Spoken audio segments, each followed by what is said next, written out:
Corruption Ballari ಅಂತೇಳಿ ಬಳ್ಳಾರಿಯಲ್ಲಿ ಇರ್ತಕ್ಕಂತಹ ಅಧಿಕಾರಿಗಳು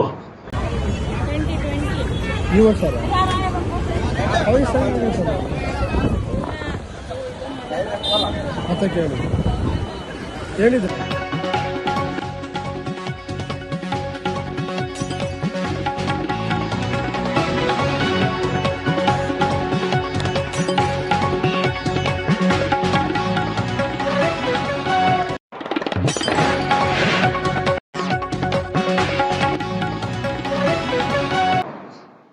ಕರಪ್ಷನ್ ಬಳ್ಳಾರಿ ಅಂತೇಳಿ ಬಳ್ಳಾರಿಯಲ್ಲಿ ಇರ್ತಕ್ಕಂತಹ ಅಧಿಕಾರಿಗಳು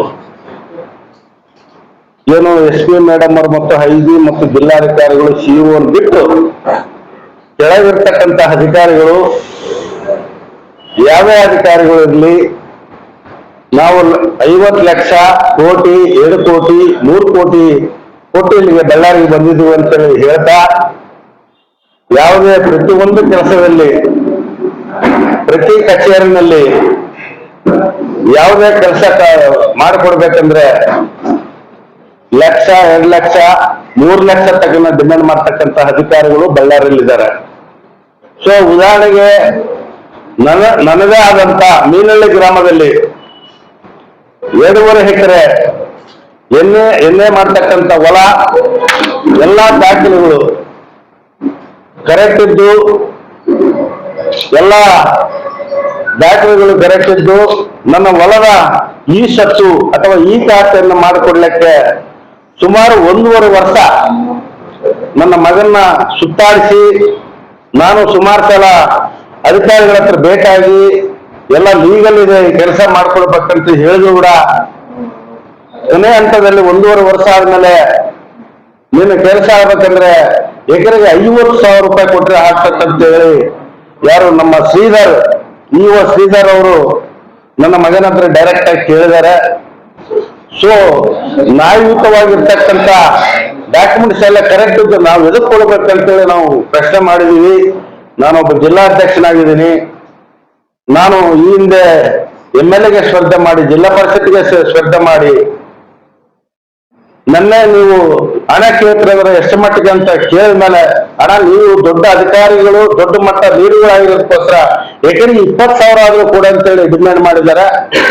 ಸೊ ನಾವು 50,000 ರೂಪಾಯಿಯನ್ನು ನನ್ನ ಮಗ ಯಾರು ನಮ್ಮ ಸಿಡಿಮಳೆ PDO ಅವರಿಗೆ ಅವರು ಮುಖಾಂತರ ಬಿಲ್ ಕಲೆಕ್ಟ್ ಕೊಡುವ ಸಮಯದಲ್ಲಿ ಲೋಕಾಯುಕ್ತರು ರೇಡ್ ಮಾಡಿ ಇವತ್ತಿನ ದಿನ ಅವರು ಜೈಲುವಾಸವಾಗಿದ್ದಾರೆ. ಅಂದ್ರೆ ನಾನು ಹೇಳೋದೇನೆಂದ್ರೆ ಮೇಲಧಿಕಾರಿಗಳು ಇರ್ತಕ್ಕಂಥ ಕೆಳಗಿರೋ ಅಧಿಕಾರಿಗಳನ್ನ ಒಟ್ಟು ಹೊಡೆಯುವ ಕೆಲಸ ಮಾಡ್ತಾ ಇದ್ದಾರೆ. ಇದ್ರ ಬಗ್ಗೆ ಮುಂದಿನ ದಿನದಲ್ಲಿ ಇಡೀ ಜಿಲ್ಲಾದಲ್ಲಿ ಯಾವುದೇ ಕರಪ್ಷನ್ ನಡೀಬಾರ್ದು ಅಂತೇಳಿ ಇವತ್ತು ಹೇಳ್ತಾ ಇದ್ದೀನಿ. ಇವು ಶ್ರೀಧರ್ನ ಮತ್ತು ನಮ್ಮ ಆಡಳಿತ ಅಧಿಕಾರಿ ಗಿರೀಶ್ ಕುಮಾರ್ನ ಇಬ್ಬರನ್ನ ಅಮಾನತುಗೊಳಿಸಬೇಕು. ಅವರಿಗೆ ಬೇಕಾದ ದಾಖಲೆಗಳನ್ನು ಇವತ್ತು ಜಿಲ್ಲಾಧಿಕಾರಿಗಳಿಗೆ ಮತ್ತು COಗೆ ಮುಡಿಸುವ ಕೆಲಸ ನಾನು ಮಾಡ್ತೀನಿ. ಅವ್ರ ಮೇಲೆ ಆಕ್ಷನ್ ತಗೊಂಡಿಲ್ಲ ಅಂದ್ರೆ ನಾನು ತಾಲೂಕ್ ಪಂಚಾಯತಿ ಕಚೇರಿ ಮುಂದೆ ಪ್ರತಿಭಟನೆ ಪಕ್ಷದ ವತಿಯಿಂದ ಮಾಡ್ತೀನಿ ಅಂತೇಳಿ ಈ ಸಂದರ್ಭದಲ್ಲಿ ಹೇಳ್ತೇನೆ.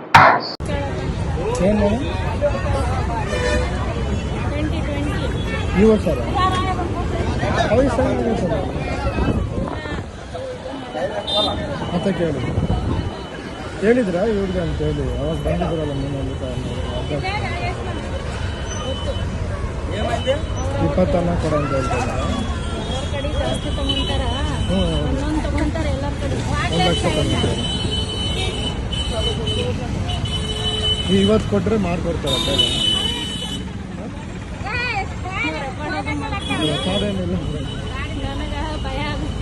ಎಲ್ಲ ಅವ್ರಲ್ಲ.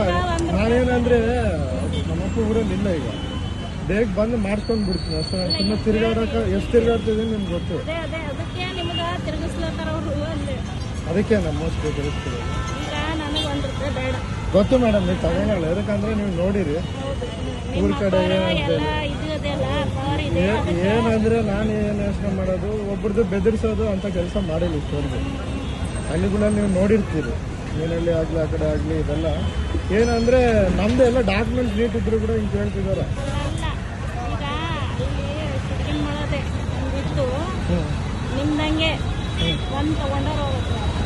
ಇದು ಸೇಮ್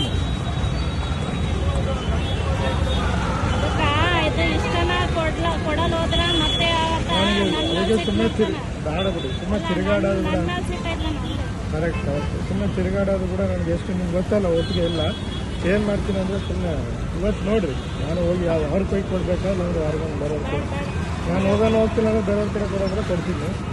ನಾನು ಬೇಗ ಒಂದು ಕೆಲಸ ಒಂದು ಆಗೋದಿಲ್ಲ ನೋಡ್ಬಿಟ್ಟು ಅವ್ರ ಊರಾಗ ಇಲ್ಲ, ನಾನು ಇಲ್ಲ ಅಂದರೆ ಸುಮ್ಮನೆ ಹಿಂಗೆ ಹೋಗ್ಕಂತಾನೆ ಇರ್ತೈತೆ. ಅವ್ರು ಹೇಳ್ಬೇಕು, ಇವ್ರು ಮತ್ತೆ ಬರಬೇಕು, ಹಂಗೆ ಹಿಂಗೆ ಅನ್ಕೊತ ನನಗೀಗ ಯಾವುದೋ ಬಿಸ್ನೆಸ್ ಪರ್ಪಸ್ ಅಷ್ಟೇನೋ ಕೊಟ್ಟ ಮಾಡ್ಬೇಕು.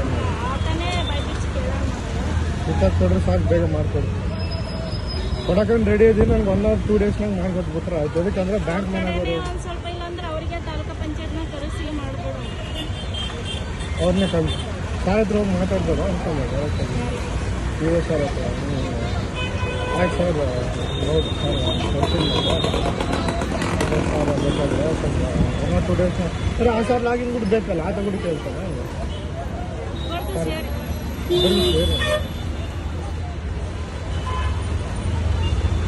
ಮತ್ತು ಯಾವತ್ತು ಹೇಳ್ರಿ ನೀವು, ನಾನು ಹೋಗಿ ಡೈರೆಕ್ಟ್ ಆಗಲಿ ಅಂತಾರೆ ಅಂದರೆ ಸರ್ ಹತ್ರ ಮಾತಾಡಿ ತಗೊಂಬಲ್ಲ ಡೈರೆಕ್ಟ್.